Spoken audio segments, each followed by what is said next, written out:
i-verify yung ID, there will be a physical picture, and then kung yung kanina sabi ko sa paper ID at saka sa physical card, may mga may mga QR code yan at po pwede ma-verify. And alam natin yung kapatan talaga natin na may penalty yung non-acceptance ng national ID.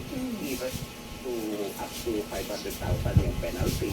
And yung hindi treat sa kanila dismissal from the service. Okay, tanong ni 0050, nais ko pong itanong ko, dahil nakapag-apply ko ay hindi ko pa natatanggap. Pwede daw po bang papalitan na lang yung address? Paano po ba yun?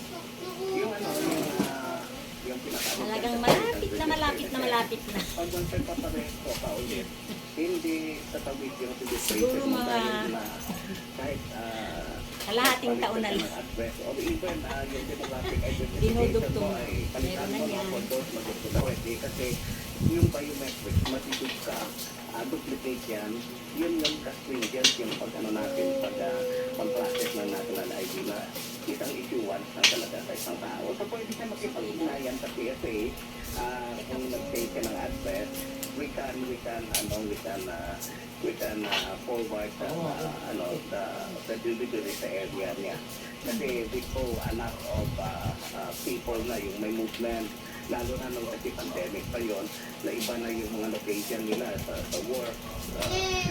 So, hindi pa umuwi. So, everything out to us, malaman namin na hindi na pala NDF kay sa probinsya. Sa doon namin ipapadala yung card para at least ma-deliver pa kami. At kung may na-provide sila doon ng mga number during registration, phone number, we will be contacting them na yung national ID niya.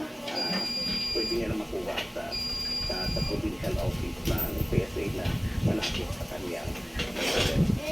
Okay, si Ray, yung daw national ID nila, bura yung picture dahil dumikit daw po doon sa iba pa niyang ID.